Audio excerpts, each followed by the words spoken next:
Hey there, this is Wink Martindale, and you're listening to TV Confidential.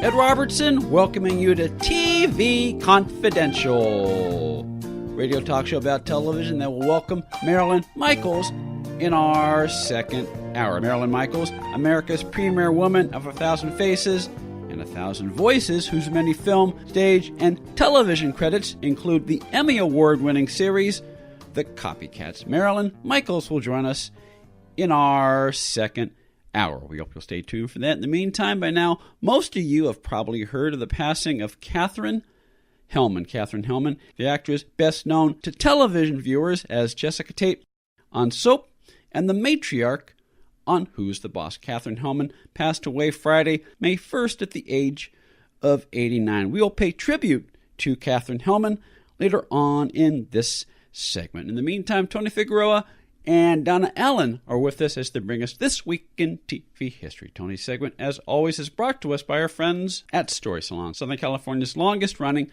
regularly performing live storytelling ensemble. For more information, storysalon.com, facebook.com/Story Salon. What do you have for us tonight? All right, first, March 14th, 1948. And that was Billy Crystal, born in Long Beach, California. A lot of people don't know that he was actually born out here, not on the East Coast. Right, because he's become so... Affiliated. We think of Billy Crystal, we think of New York, we think of the Yankees. Yes, very, very much so. The characters that he's played over the years, they all have that. Everything from City Slickers to Mr. Saturday Night. Although in the movie he did, and I don't know whether it's been released yet... The one with Bette Midler where he plays grandparents. Oh, yeah. He wears the San Francisco Giants jersey. Ah. I believe. Interesting. I believe he wears a Giants jersey. Yeah. But that makes sense because the Giants used to be in New York. Oh, okay, so that would work, yeah. There are... But there's still no connection to Southern California. Yeah. Right. I think he played a Southern California person in Rabbit Test, which was his first feature, directed by Joan Rivers. Mm-hmm. And it was done around the time that he started with Soap, which is a good jumping-off point. Well, actually, let's go back a little earlier in his life. He does have a bit of a show business background, because his father worked with a lot of the great jazz musicians in New York, and that has definitely influenced his comedy. He had several different stand-up routine characters that were all based on that classic jazz personalities that we know. So that certainly was an influence on him. He also, early on in his career, he had this memorable bit called 15 Rounds, which was his tribute to Muhammad Ali, where he did the voice of Muhammad Ali and the voice of Howard Cosell. Both of them very well. Spot on impressions, which it was funny because we were all introduced to him as Jody on Soap, which was very groundbreaking. We talked about Soap in the past. And so then to see him on the Dinah Shore Show or the Mike Douglas Show or the Tonight Show, and then he does this thing because the first time I saw the routine, it was on, I think, the Dinah Shore Show the afternoon before the second Ali Spinks fight. And the routine does end after the first fight where Ali lost the Sphinx.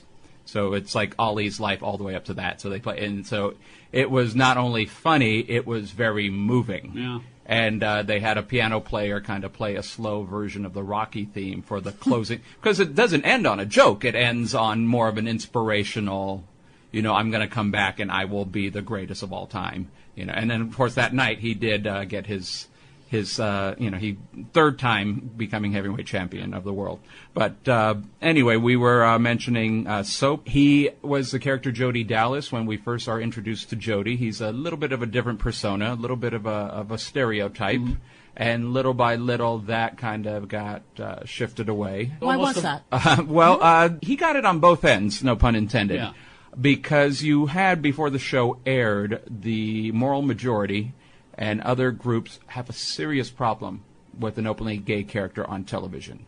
Very, very serious problem. But they also had a problem with Bert being impotent and Chester having extramarital affairs. But they did have a problem with this character being an openly gay character. And also you got it from the other side because there were people especially reporting through Advocate magazine, which is, I think it was the first openly gay magazine. It was very big when I was growing up in West Hollywood. It was very prominent. I imagine up in San Francisco it was just as much, yeah. Just as much. And they were very critical of the perpetuating of the stereotype. Now, the first time we see Jody, remember he walks into the kitchen after basically Bert and Danny having a food fight, television acceptable food fight, and he's coming in singing, "Oh, what a beautiful morning." So he's coming in prancing, singing show tunes. Right. And he also wanted a sex change because he was in love with a football player, and the football player couldn't come out of the closet, so he was going to have a sex change so he could be with the football player. So you had gay rights advocates saying we don't like to see this depiction of a gay character on television, and a gay person is not a woman trapped in a man's body. That's something different. Gay people don't want to change their gender. That is something that you and which are both legitimate gripes. Yeah, gripes, but at the same time, and we touched on this a few months ago when we looked at the 35th anniversary of the premiere of Soap. It was over the top, intentional, because it was a send-up. Yeah. So and which I think was kind of lost. Also, you didn't quite get that. Yeah, because it was an over-the-top send-up of impotence and extramarital affairs and all the other stuff that was going on. So I can understand, and I even knew a lot of people who were very openly gay, and especially when you got into the 80s. And especially when AIDS was coming into that, the stereotypes were becoming a little bit sensitive in the way that gay characters were presented in the media. It was perfectly acceptable at that time to have the gay hairdresser, but it took a while before you could actually just have people that happened to be gay, but all outward appearances, they were functioning, contributing members of society. And by the time we got to the end of Soap, I mean, Jody was grounded in reality. He was the voice of reason. He was the voice of reason, yes. Yeah. And Les Benson was around. He was the smartest guy in the room. Yeah. I think they were able to creatively correct the course of the ship. They continued with the sex change storyline, and then when Dennis, the football player, breaks up with Jody, Jody wants to commit suicide. And, that was the cliffhanger. The next week's episode, Jody's stomach is pumped, but he's kind of realizing that he needs to take a new direction, and the character kind of gets rebuilt and redefined. So they didn't all of a sudden have him, get butch from one episode to another, but it was kind of like a traumatic experience that kind of rerouted him. And then you got to see a character that was much more, I would say, like the persona that Billy Crystal normally has. You mentioned some of the musical characters in his repartee early in his career. It made me think of a movie he did about 10 or 12 years ago called Mr. Saturday Night. Which did not do particularly well at the box office, but it was... I'm glad he did it because it was a good vehicle for him. It was a great vehicle for him. That character we saw early on when he spent the one season as a cast member on SNL. That character was being developed. And when he was doing SNL, he got to use that character to improvise bits. They did a Saturday Night Live during the week that New York was doing the Night of 100 Stars, and he was part of that. So... he was one of the 100 stars, so the other 99 were in the audience for SNL in the front row, and he was able to be a Weekend Update correspondent as that character and walk away from the desk and have the camera follow him to the front row of the audience where you had everyone from Johnny Cash to Carol Burnett in the front of the audience, and you had him do basically his Weekend Update, doing the insult humor to all of these, and it's hysterical. There's Johnny Cash, and he walks up, "Ladies and gentlemen, Johnny Cash," thunderous applause. "Johnny, I got to tell you, it's over." And it was just hysterical. I remember that. Harry Anderson hosted the show that week, and Harry Anderson, also to his credit, not to digress too much, when they were doing the thank you, Lauren, and thank you to the guests, and I had a wonderful week. He said, before we say goodbye, there is somebody in the audience I think everyone here owes a great deal of thanks to, because we really are all inspired by her. And he goes to the front row, grabs Carol Burnett by the arm, and it looks like he drags her up there and brings her center stage for the good nights, and she does the ear tug. And so that was one of those things. I think she was literally taken off guard, but you have all of these people on the stage with her, and it's like, oh yeah, we owe a lot to this person.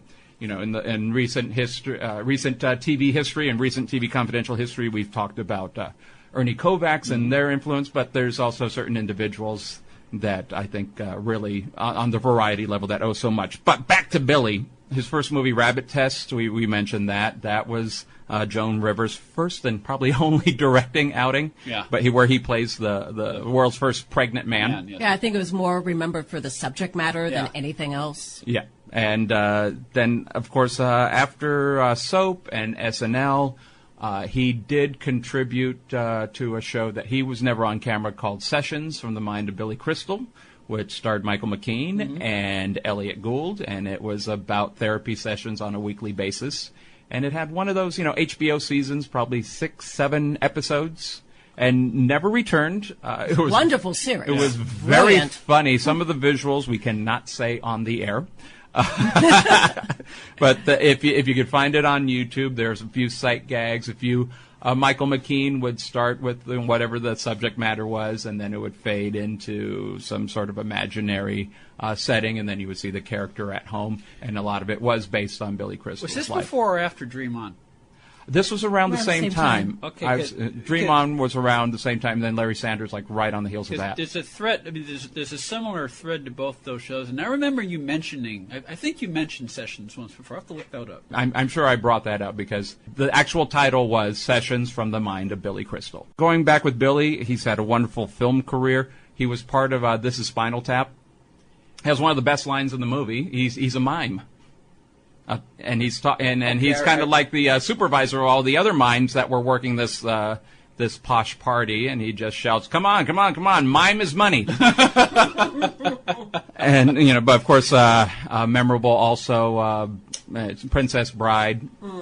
Also has very well quoted. I think probably the second quotest line, or third. I'd say in the top 5. Let's get it that way. Have fun storming the castle, which I know several people. When you're off to do something that is thankless and probably going to blow up in your face, that's the line that they say when you leave. And Throw Mama from the Train. Of course, he's worked with Danny DeVito, and When Harry Met Sally, probably his most notable in the chick flick category. Yes. And Rob Reiner's mom having the best line in that movie. Yes. I'll have what she's having, which actually I think is now the top 5 of quoted lines in movie history of all time, or at least of the last 10 years. I think it actually might be broader. Okay, I mean, she's sandwiched somewhere in between. Here's looking at you, kid, and the May the Force be with you. I mean, that's. Whoever is doing these tabulating, I was going to say something along those lines, because it depends on who does the tabulating and depends on what generation the tabulators are coming from. True. If you're someone whose sense of history only dates back to 1995, then of course that would be one of the top 5. Yeah. Tony Figueroa and Donna Allen are with us as we say happy birthday to Billy Crystal as part of This Week in TV History. Billy Crystal, of course, first came into prominence as a result of Soap. We mentioned at the top of the program that Billy Crystal's fellow cast member on Soap, Katherine Helmond, passed away last week at the age of 89. Katherine Helmond, Jessica Tate on Soap, and the matriarch on Who's the Boss. We've talked before about Katherine Helmond's work on Soap, and particularly the rapport she had on and off screen with Robert Guillaume as Benson. You might recall that when Soap historian A.S. Berman joined us back in May 2014, he told us that one of the things that Katherine Helmond and Robert Guillaume had in common was the fact that they both had very strong grandmothers who helped raise them and overcome difficult backgrounds. That was one of the things that Helmond and Guillaume bonded over, and they carried that over into their performances on screen as Benson, and Jessica. A.S. Berman is the author of Soap, the Unauthorized Inside Story of the Sitcom that Broke All the Rules. As we pick up the conversation. And I hope we'll be able to discuss briefly Katherine Helmond's appearance on Benson, too, because that kind of ties up the whole... Yeah. Well, we kind of alluded to that. We kind of alluded to that a little earlier, and that Soap ended, when Soap was canceled at the end of the fourth year, it was canceled. There was no... The storyline was left up in the air, but they kind of resolved that about a year or two later on Benson. Yeah, well, first of all, just setting up briefly the cliffhanger at the end of season 4 on Soap. Basically, Jessica was in front of a firing squad in a Latin American country about to be blown away, and that's the cliffhanger that everybody remembers. And to this day, pretty much every time I get a new email from somebody, the one question they have is, do you know what they were going to do to resolve that? And the sad thing is that although today you usually map these things out way in advance,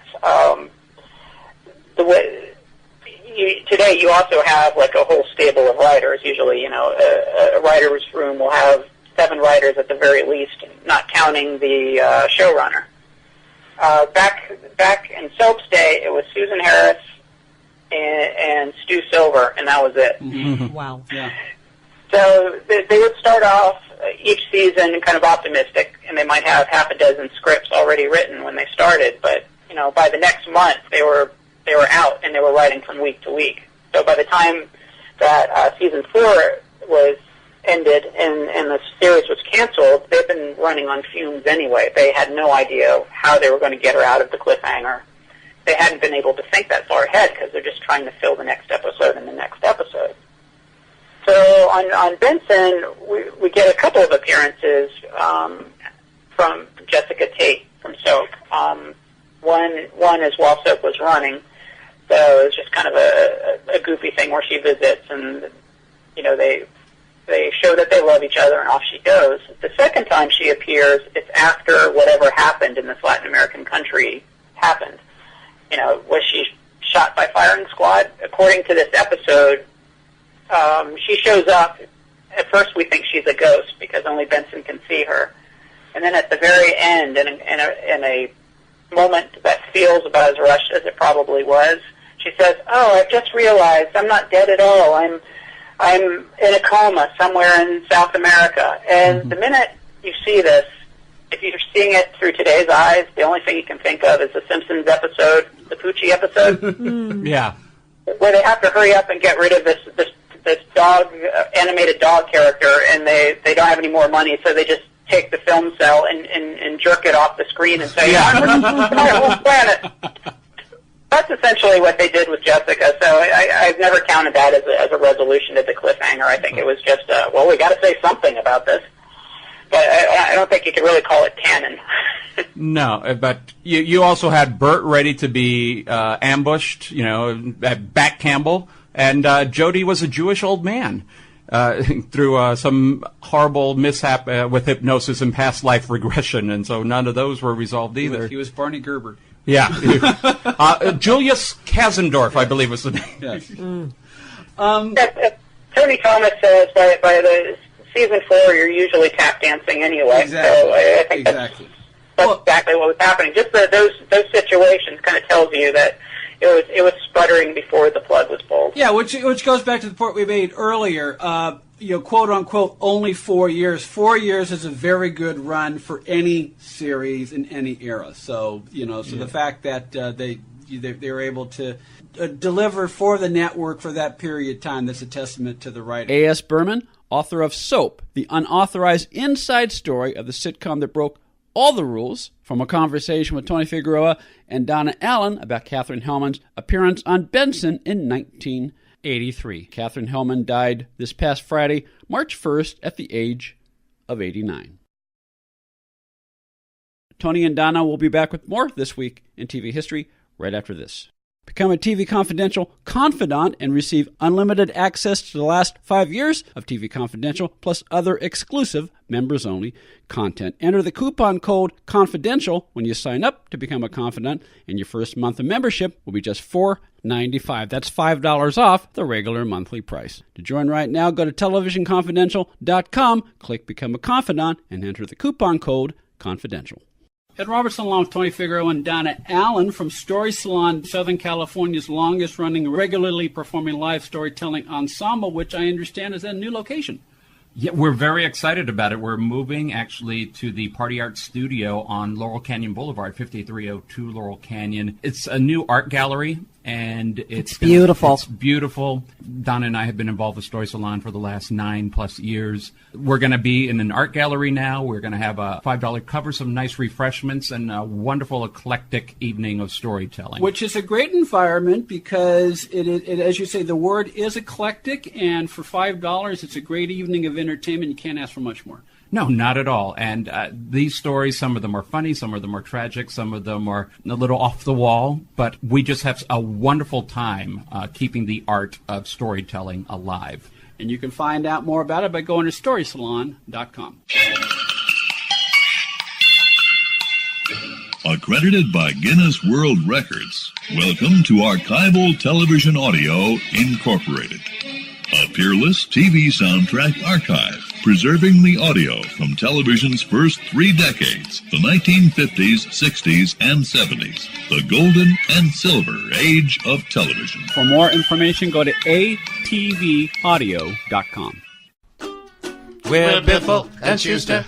How do you do? We turned up here to spread some cheer and entertain you. That's right, we're Biffle and Schuster. I'm Benny Biffle, and this is Sammy Schuster. And we're here to tell you about this amazing DVD, not BVD, DVD, that just came out from a company called Kino Lorber. And you know what Kino Lorber means, don't you, Sammy? I sure do. It means sales. Lots of sales. This collection is called The Misadventures of Biffle and Schuster. That's right. Mm-hmm. Those guys are it's pretty terrific. good. Yeah, you know what Joe Dante says about them? What did he say? He says, forehead slapping funny. What impresses is the dogged authenticity to the era, which makes it all the more hilarious. Absolutely. Accent on the high. We're Biffle and Schuster, as you can see. No one else can make that statement louder than we. They say we're soporific, and it's we like probably to we. agree because we're Biffle and Schuster. Oh, we're Biffle and Schuster. No, we're Biffle and Schuster. B-I-F-F-Biffle, Biffle. S-H-W-S to Schuster. Biffle and Schuster. Need we say more? Available wherever DVDs are sold through our friends at Kino Lorber.